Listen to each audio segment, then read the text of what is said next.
شروع اللہ کا نام لے کر جو بڑا مہربان نہایت رحم والا ہے۔ جو چیزیں آسمانوں میں ہیں اور جو چیزیں زمین میں ہیں سب اللہ کی تسبیح کرتی ہیں، اور وہ غالب ہے، حکمت والا ہے۔ وہی تو ہے جس نے کفار اہل کتاب کو پہلی لشکر کشی پر ہی ان کے گھروں سے نکال دیا۔ مسلمانوں، تمہارے خیال میں بھی نہ تھا کہ وہ نکل جائیں گے، اور وہ لوگ یہ سمجھے ہوئے تھے کہ ان کے قلعے ان کو اللہ کے عذاب سے بچا لیں گے، مگر اللہ نے ان کو وہاں سے آ لیا جہاں سے ان کو گمان بھی نہ تھا، اور اس نے ان کے دلوں میں دہشت ڈال دی کہ اپنے گھروں کو خود اپنے ہاتھوں اور مومنوں کے ہاتھوں سے اجاڑنے لگے۔ تو اے بصیرت کی آنکھیں رکھنے والو، عبرت حاصل کرو۔ اور اگر اللہ نے ان کے بارے میں جلا وطن کرنا نہ لکھ رکھا ہوتا تو ان کو دنیا میں بھی عذاب دے دیتا، اور آخرت میں تو ان کے لیے آگ کا عذاب تیار ہے ہی۔ یہ اس لیے کہ انہوں نے اللہ اور اس کے رسول صلی اللہ علیہ وآلہ وسلم کی مخالفت کی، اور جو شخص اللہ کی مخالفت کرے تو اللہ اسے سخت عذاب دینے والا ہے۔ مومنوں، کھجور کے جو درخت تم نے کاٹ ڈالے یا ان کو ان کی جڑوں پر کھڑا رہنے دیا، سو یہ اللہ کے حکم سے تھا، اور اس سے مقصود یہ تھا کہ وہ نافرمانوں کو رسوا کرے۔ اور اے مسلمانوں، جو مال اللہ نے اپنے پیغمبر کو ان لوگوں سے جنگ کے بغیر دلوایا ہے اس میں تمہارا کچھ حق نہیں، کیونکہ اس کے لیے نہ تم نے گھوڑے دوڑائے نہ اونٹ، لیکن اللہ اپنے پیغمبروں کو جن پر چاہتا ہے غالب کر دیتا ہے، اور اللہ ہر چیز پر قادر ہے۔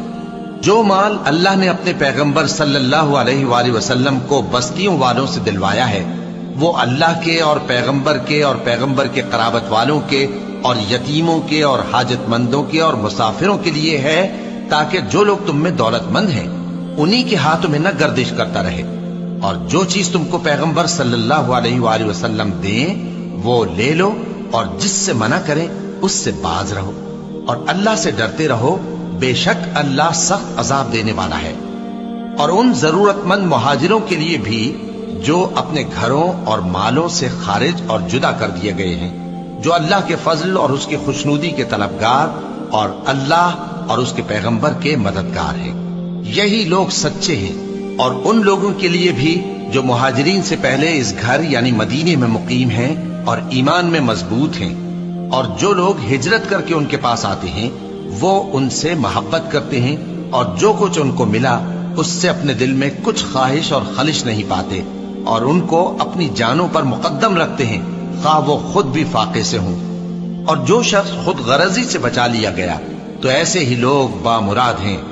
اور ان کے لیے بھی جو ان مہاجرین کے بعد آئے اور دعا کرتے ہیں کہ اے پروردگار ہمارے اور ہمارے بھائیوں کے جو ہم سے پہلے ایمان لائے ہیں گناہ معاف فرما، اور مومنوں کی طرف سے ہمارے دل میں کینہ و حسد نہ پیدا ہونے دے، اے ہمارے پروردگار تو بڑا شفقت کرنے والا ہے، مہربان ہے۔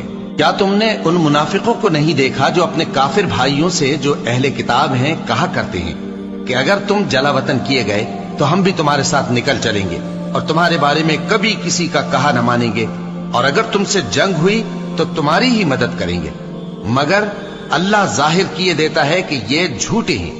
اگر وہ نکالے گئے تو یہ ان کے ساتھ نہیں نکلیں گے، اور اگر ان سے جنگ ہوئی تو یہ ان کی مدد نہیں کریں گے، اور اگر مدد کریں گے بھی تو پیٹ پھیر کر بھاگ جائیں گے، پھر ان کو کہیں سے بھی مدد نہ ملے گی۔ مسلمانوں، تمہاری ہیبت ان لوگوں کے دلوں میں اللہ سے بھی بڑھ کر ہے، یہ اس لیے کہ یہ سمجھ نہیں رکھتے۔ یہ سب جمع ہو کر بھی تم سے نہیں لڑ سکیں گے مگر بستیوں کے قلعوں میں پناہ لے کر یا دیواروں کی اوٹ سے۔ ان کے آپس میں بھی بڑی لڑائی رہتی ہے، تم خیال کرتے ہو کہ یہ اکٹھے ہیں، حالانکہ ان کے دل پھٹے ہوئے ہیں۔ یہ اس لیے کہ یہ بے عقل لوگ ہیں۔ ان کا حال ان لوگوں کا سا ہے جو ان سے کچھ ہی پیشتر اپنے کرتوت کی سزا کا مزہ چکھ چکے ہیں، اور ان کے لیے دکھ دینے والا عذاب تیار ہے۔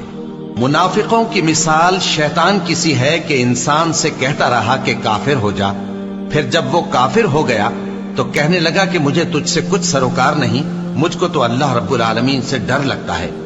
تو دونوں کا انجام یہ ہوا کہ دونوں دوزخ میں جائیں گے، ہمیشہ اس میں رہیں گے، اور بے انصافوں کی یہی سزا ہے۔ اے ایمان والو، اللہ سے ڈرتے رہو، اور ہر شخص کو دیکھنا چاہیے کہ اس نے کل یعنی آخرت کے لیے کیا سامان بھیجا ہے، اور ہم پھر کہتے ہیں کہ اللہ سے ڈرتے رہو، بے شک اللہ تمہارے سب اعمال سے خبردار ہے۔ اور ان لوگوں جیسے نہ ہو جانا جنہوں نے اللہ کو بھلا دیا تو اللہ نے انہیں ایسا کر دیا کہ وہ خود اپنے آپ کو بھول گئے۔ یہی لوگ ہیں نافرمان۔ اہل دوزخ اور اہل بہشت برابر نہیں، اہل بہشت ہی کامیابی حاصل کرنے والے ہیں۔ اگر ہم یہ قرآن کسی پہاڑ پر نازل کرتے تو تم اس کو دیکھتے کہ اللہ کے خوف سے دبا اور پھٹا جاتا ہے۔ اور یہ مثالیں ہم لوگوں کے لیے بیان کرتے ہیں تاکہ وہ غور کریں۔ وہی اللہ ہے جس کے سوا کوئی معبود نہیں، پوشیدہ اور ظاہر کا جاننے والا، وہ بڑا مہربان ہے، نہایت رحم والا ہے۔ وہی اللہ ہے جس کے سوا کوئی عبادت کے لائق نہیں، بادشاہ حقیقی، ہر عیب سے پاک، سلامتی دینے والا، امن دینے والا، نگہبان، غالب، زبردست، بڑائی والا۔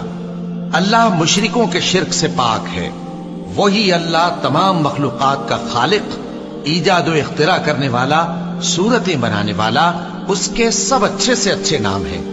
جتنی چیزیں آسمانوں اور زمین میں ہیں سب اس کی تسبیح کرتی رہتی ہیں، اور وہ غالب ہے، حکمت والا ہے۔